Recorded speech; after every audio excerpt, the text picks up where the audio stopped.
Art appreciation allows us to connect with creativity, culture, and emotions of different times and places. Art appreciation goes beyond paintings, inviting us to explore the historical significance of structures and buildings. From grand cathedrals to intricate sculptures, each work reflects the culture and craftsmanship of its era. Through art, we gain a deeper understanding of history, the world, and ourselves.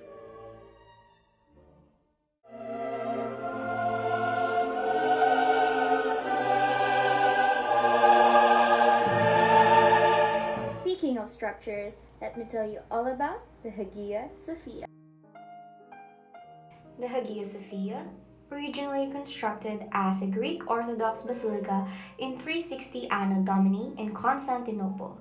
Constantinople, now known as modern-day Istanbul. The Hagia Sophia was a symbol of Byzantine grandeur. After being destroyed twice, Emperor Justinian I ordered its reconstruction in 537 Anno Domini. A true architectural marvel. The Hagia Sophia features a massive central dome that seems to float above the structure. Dazzling mosaics that once depicted Christian figures and an impressive array of marble sourced from various regions of the empire. The building's 104 columns were repurposed from significant ancient sites like the Temple of Artemis and Egypt, showcasing a blend of materials from across the empire. The Hagia Sophia served as the spiritual heart of the Byzantine Empire where emperors were crowned. Its transition through history reflects a shifting power in the region, from its origins as a basilica to a Roman Catholic cathedral during the Crusades, then to a mosque under Ottoman rule in 1453, and later a museum in 1935. Today, it stands as a powerful symbol of both Christian and Muslim heritage, embodying the cultural crossroads of Istanbul. Presenting the Madonna and Child, a powerful symbol of maternal love and divine grace, capturing the bond between the Virgin Mary and baby Jesus. This masterpiece celebrated in art across centuries. Madonna and Child was painted by one of the most influential artists of the late 13th and early 14th century. His name is Duccio di Buonisegna. Duccio's field was architecture, painting, and fresco. The painting is currently housed at the Metropolitan Museum of Art in New York City. So as you can see, the painting is not for sale because the painting is in the Museum of Italy. The painting of Duccio is not that big, but he makes sure that the painting is detailed and significant in art. The Madonna and Child is a significant theme in Christian art, depicting the Virgin Mary with the infant Jesus. It symbolizes the divine and maternal relationship, reflecting core Christian beliefs about the Incarnation and Mary's role as the Mother of God. Other artists that also paint Madonna and Child are Leonardo da Vinci, Raphael, Michelangelo, and Titian. The impact and legacy of the Madonna and Child is influence on art, cultural significance, and educational value. The painting symbolizes maternal love, purity, grace, and iconography. Up next, the icon of the enthroned Virgin and Child. The icon of the enthroned Virgin and Child. This icon, known as the enthroned Virgin and Child, gives us a window into early Christian traditions, dating back to the 16th century. It portrays the Virgin Mary, referred to as Theotokos, seated on a throne symbolizing divine kingship, with the Christ child on her lap. The Virgin and Child are flanked by Saint Theodore and Saint George, two soldier saints, while two angels above gaze toward the divine light from the hand of God. Now let's talk about one of the most famous buildings in the world, which is known for its unique tilt, which is the Leaning Tower of Pisa. The Leaning Tower of Pisa is located in Italy. It was originally designed as a bell tower for the Pisa's cathedral, but due to an unstable foundation, the tower began to lean shortly after construction, started in 1173. The construction took almost 200 years to complete, with multiple interruptions, including wars. Interestingly, the tower's famous curve came about as builders tried to compensate for its lean by making one side of each floor taller than the other. The Leaning Tower symbolizes human ingenuity and resilience.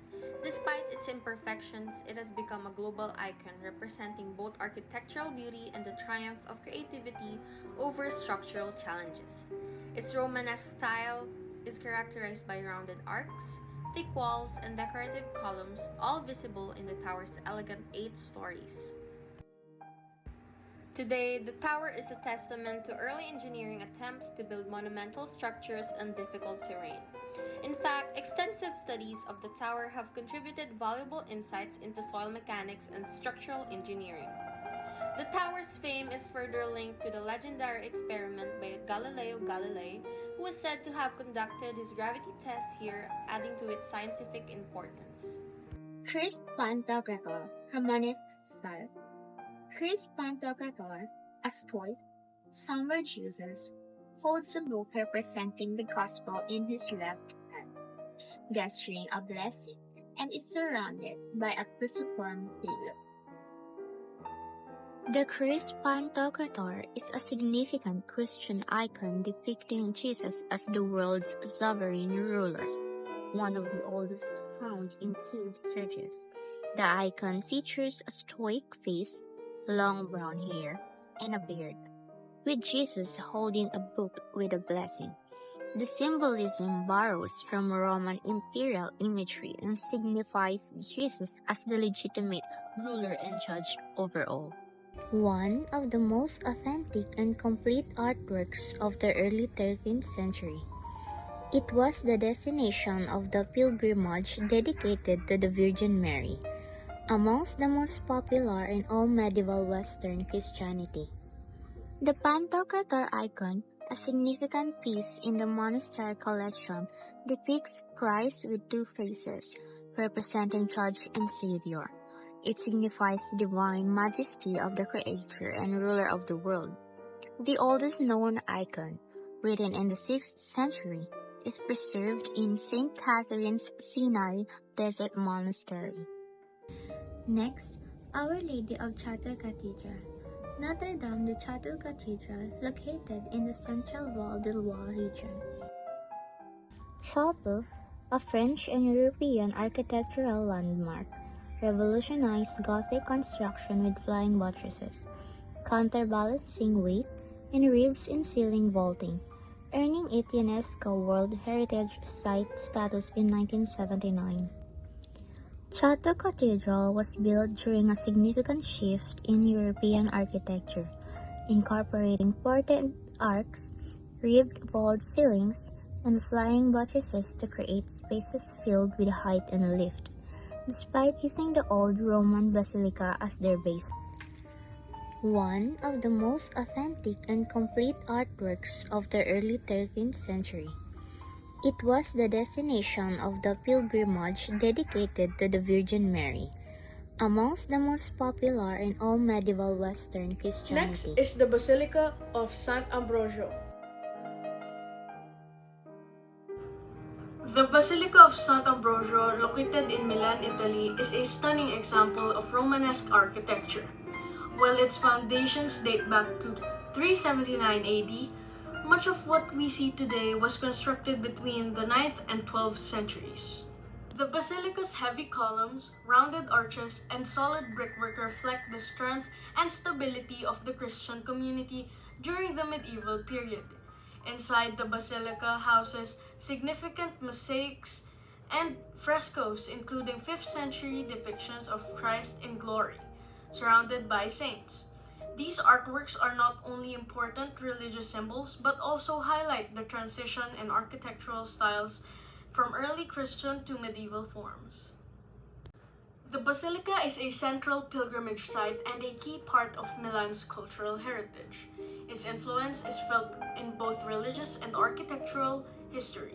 Over the centuries, it has undergone numerous renovations, with recent restoration efforts focusing on preserving its structural integrity and original artworks for future generations. It has been preserved for centuries and offers us insight to ancient artistic techniques and practices. Up next is the Cathedral of Notre Dame.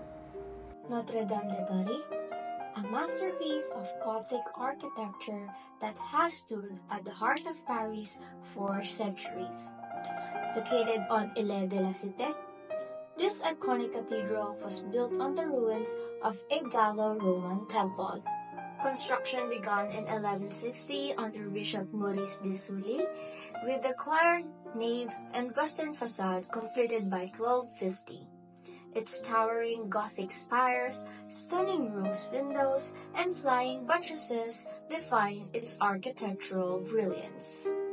In 2019, a devastating fire destroyed the roof and the spire of the building, but restoration efforts are underway, with the cathedral set to reopen this upcoming December 2024 at an estimated cost of over 700 million euros.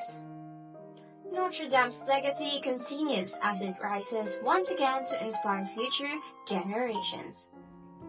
Next is the Minor Basilica of San Sebastian, located in Manila, Philippines. The Minor Basilica of San Sebastian is actually a remarkable example of Gothic Revival architecture and is the only all-steel building in Asia. Originally, it was founded in 1621, but it has been rebuilt several times, with the present structure completed in 1891 by Spanish architect Genaro Palacios. Its prefabricated steel sections were manufactured in Belgium, and it was shipped to the Philippines where they were assembled. It's dedicated to Saint Sebastian, a Christian martyr.